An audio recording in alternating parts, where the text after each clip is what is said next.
네, 안녕하십니까. 민주야 정책을 부탁해 민주정부죠. 진행을 맡은 민주연구원의 이용민이라고 합니다.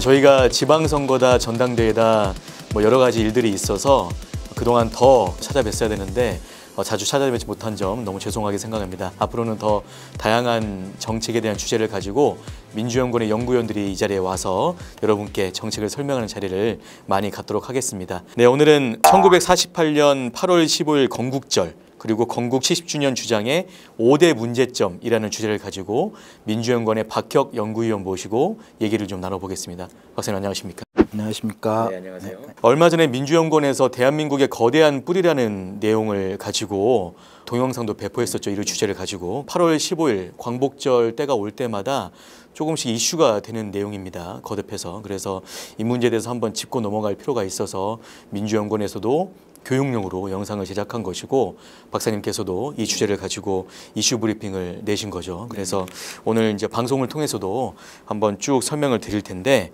결론적으로 얘기를 해서요, 박사님. 네. 저희 쪽에서는 3.1운동이 있었던 그리고 대한민국 임시정부 수립이 있었던 1919년을 네. 대한민국의 시작이다라고 네. 보는 것이죠. 그런데 일부에서는 계속 1948년 8월 15일이 대한민국의 건국이다. 네. 그래서 이 건국절을 제정해야 된다, 기념해야 된다라는 네. 것이고 그래서 올해도 건국 70주년이다 이렇게 네. 주장하고 있는 것입니다. 네. 이런 논란들이 좀 되고 있는데 이 부분을 좀 얘기해 주시죠. 올해로 광복 73주년입니다. 3.1 운동으로 대한민국 임시정부가 1919년에 수립되었고 그것을 중심으로 우리 국민들이 나라를 우리의 힘으로 건설하기 위해서 불굴의 투쟁을 했고 네. 그 결과가 광복이었고 정부를 수립하게 되었고 이런 명백한 역사적 사실을 왜곡하는 것이 지금 논란이 되고 있는 48년 8월 15일 건국절과 건국 70주년이라는 주장의 문제라고 생각합니다. 1919년 3.1운동이 있었고 똑같은 해에 대한민국 임시헌장이 선포될 때 네. 제1조가 대한민국은 민주공화제를 한다. 네. 명확히 명시돼 있었고 네. 그것을 통해서 독립운동이 쭉 진행이 되었었고 네. 그리고 그것이 1945년 8월 15일 광복으로 그다음 그것이 또 1948년 8월 15일 대한민국 정부 수립으로 이어진 건데 네. 그 역사의 어떤 정통성을 부정하는 주장들인 거죠. 네. 그래서 그것들에 대해서 문제점이 있다고 쭉 말씀을 하신 건데 네. 이제 이슈 브리핑을 보면은 5가지 문제점이 있다라고 네. 설명하셨어요. 네. 이제 간략하게 어떤 문제점들로 설명하신 건지 좀 말씀해 주시죠. 네. 우선 크게 5가지를 말씀드리겠습니다. 첫째로는 이 주장이 역사적 사실과 다른 자가당착적인 주장이다. 두 번째로는 역사적 정의와 대한민국의 가치를 훼손하는 그런 주장이기도 하고 세 번째로는 대한민국의 헌정 질서를 부정하는 헌법 농단에 네. 가까운 주장이다. 네 번째로는 대한민국의 역사를 또 농단하는 주장이기도 하고 마지막으로는 좀 우리의 역사를 너무 폐배적으로 보는 자학적인 역사관이 담겨 있는 주장이다. 이렇게 5가지로 정리를 했습니다. 자가당착, 그다음에 역사적 정의와 대한민국 가치의 훼손, 세 번째가 헌법농단, 네. 역사농단, 그 자학적 역사관이다 이렇게 말씀하신 건데 첫 번째부터 쭉 한번 살펴보죠. 네. 자가당착적인 측면이 있다는 것은 어떤 점을 말씀하신 겁니까? 이승만 국부론을 앞세운 이 건국절 논란은 사실은 네. 역사적 사실과 관련해서 되게 모순적입니다. 이승만 대통령 자신이 대한민국 건국과 관련해서 어떤 입장을 취했었는지를 네. 살펴보면 크게 3가지 점에서 이제 자기 모순적인 측면이 드러나는데요. 첫째로는 이승만 대통령이 1948년 5월 31일 그 당시 이제 재헌국회 의장이었죠. 네. 그 개회 식사를 보면 1919년을 대한민국의 시작 시점으로 명백하게 얘기를 하고 있습니다. 개회 식사 안에를 보면 1948년 정부 수립은 김년에 수립된 그러니까 1919년이죠. 대한민국 임시정부를 계승했다. 혹은 29년 만에 민국의 부활이다. 혹은 대한민국이 다시 탄생하는 것이다. 이런 입장들을 명백하게 밝히고 있고 맨 마지막에 서명에서도 대한민국 30년, 대한민국 국민회의 의장 이승만 이렇게 적고 있단 말이에요. 정리하면 건국절을 주장하는 사람들이 국부라고 생각하고 있는 이승만 대통령조차 이때 대한민국의 계승, 부활, 재탄생이라는 표현을 썼고 그렇죠. 대한민국을 인정했다는 거예요. 1919년을. 두 번째가 역사적 가치의 훼손이라고 말씀하셨는데 네. 그 부분도 좀 말씀해 주시죠. 이승만 대통령의 국부로는 이승만 대통령을 용웅시한다거나 네. 유일하게 국부로 삼는 데서 나타나는 문제라고 생각을 합니다.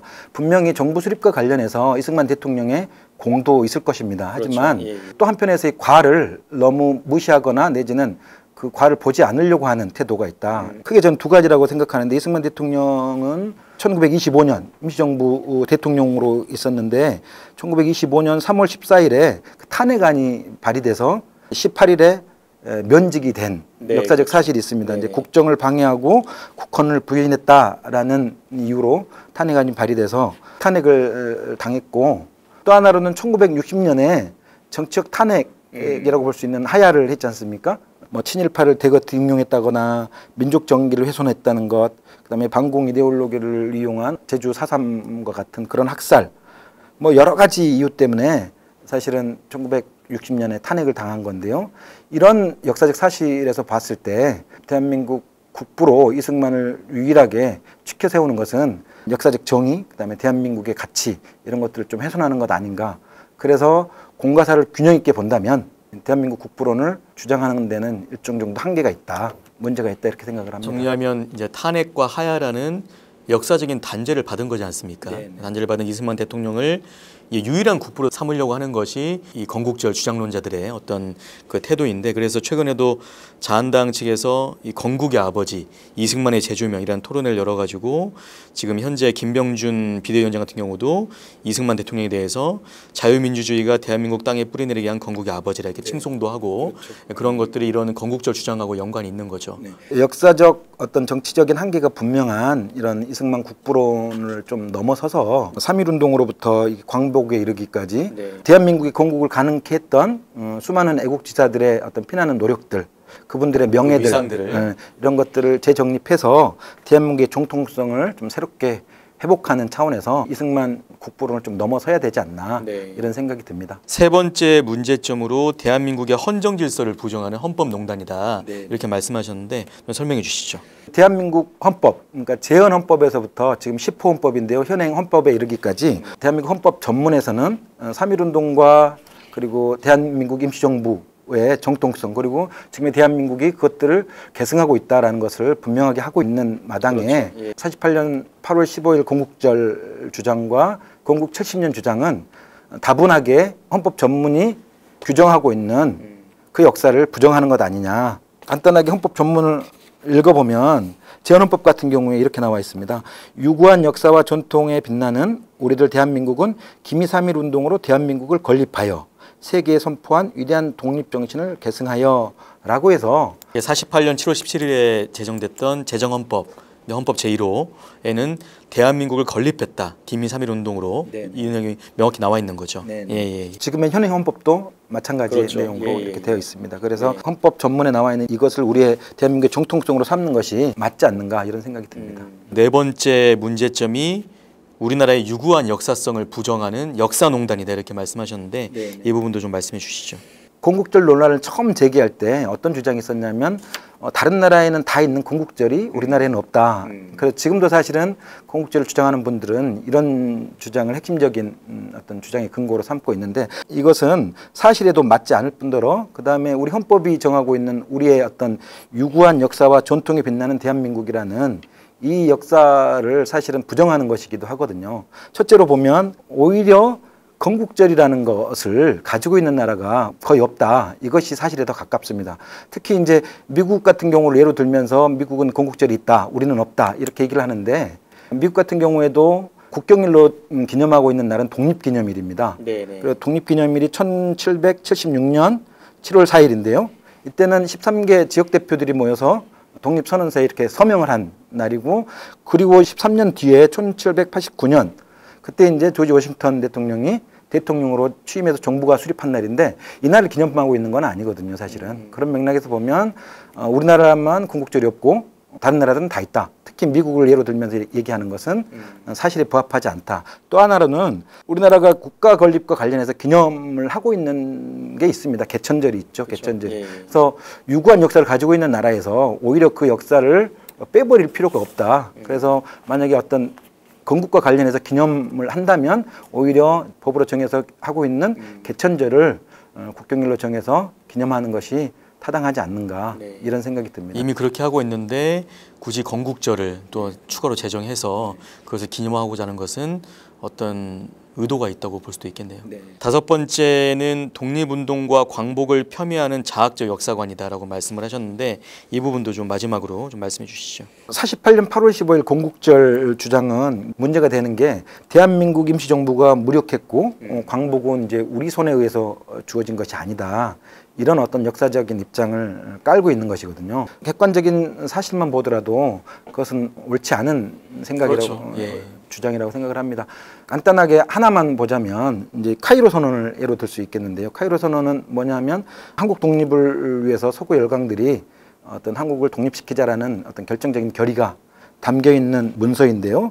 특히 그 이승만 대통령조차도 그 카이로 선언에 한국 조항이 이렇게 삽입된 것은 윤봉길 의사라든가 네. 김구 선생의 그런 외교적 노력이 있었다. 이 부분을 그 공을 인정했다는 인정하고 거죠. 있거든요. 네. 한 책에서 이승만 대통령이 했던 내용을 간단하게 읽어보면 한국 해방의 단서가 된 카이로 회담에서 장개석 주석이 솔선해서 한국의 자주 독립을 주창해 연합국의 동의를 얻었다는 사실은 역시 그 원인이 윤 의사, 즉 윤봉길 의사의 장거에 있었음을 잊어서는 아니 된다. 이렇게 얘기를 하고 있거든요. 이런 맥락에서 봤을 때 그 광복은 거저 아니면 외부의 힘으로 주어진 것이 아니라 우리의 치열한 독립운동, 그 다음에 임시정부의 노력 이런 것들이 있었다. 이렇게 보는 것이 맞을 그렇죠. 것 같습니다. 대한민국 국민이라면 누구나 이제 인정하는 부분이죠. 우리의 독립과 그 자유가 우리의 힘으로 얻은 것이다. 그리고 말씀하신 카이로 선언이나 그 다음에 있었던 포츠담 선언, 그 모든 그 과정에 있어서 우리의 노력으로 그것들이 성사된 것이다라고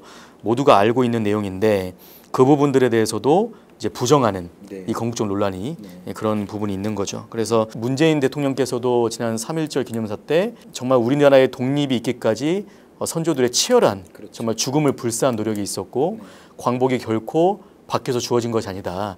우리가 쟁취한 것이다라고 분명히 말씀하셨죠. 제가 이해가 안 되는 것들이 많은 문제점들이 있는 이 건국절 주장을 왜 하는 걸까요? 뭐 여러 가지 이유가 있겠지만 핵심적으로는 친일 역사를 우리 역사의 주류로 보려는 태도가 있지 않은가 저는 그렇게 생각합니다. 네. 우리나라의 어떤 역사적 정통성을 확립하는 것이 중요하고 그것에 대한 뭐 건국절이다 어쩌다 이런 논란들을 완전히 없애는 것이 중요한데 이러한 갈등과 논란을 해결하기 위해서 저희 더불어민주당이나 민주연구원 차원에서 앞으로 어떤 걸 하면 좋을까 이런 계획이 좀 있으실 것 같아요. 내년이 사실은 3.1운동 그리고 대한민국 임시정부 수립 100주년인데요. 참 얼마나 뜻깊고 자랑스러운 날입니까? 그래서 이런 시점에서 이런 논란이 계속된다는 건 역사적으로도 불행한 것이고 정치적으로도 옳지 않은 거라고 나는 생각을 합니다. 그래서 이런 논란과 갈등을 해소하고 우리 역사에 대해서 자긍심을 높일 수 있는 여러 가지 일들을 좀 해야 될 필요가 있다고 생각합니다. 첫째로는 광복을 위해서 나라를 되찾기 위해서 노력했던 그 역사, 그분들의 어떤 불굴의 투지 이런 것들을 다시 복원하고 그 위상들을 재정립해서 그분들의 역사가 우리 대한민국의 주류 역사가 될 수 있도록 하는 것이 중요할 것 같고 두 번째로는 이제 이런 어떤 역사를 미래지향적으로 대한민국의 민주주의, 그다음에 한반도의 평화, 통일, 그리고 번영 이런 미래의 가치들로 승화시키고 그렇게 나아갈 수 있도록 어떻게 하면 그 지난 역사들을 미래지향적인 방향으로 나갈 수 있도록 할 것인지 이런 부분들을 좀 더 고민하고 연구하고 해야 할 것 같습니다. 그 과정에 있어서 박격 박사님의 역할이 굉장히 중요할 거라고 생각이 들고요.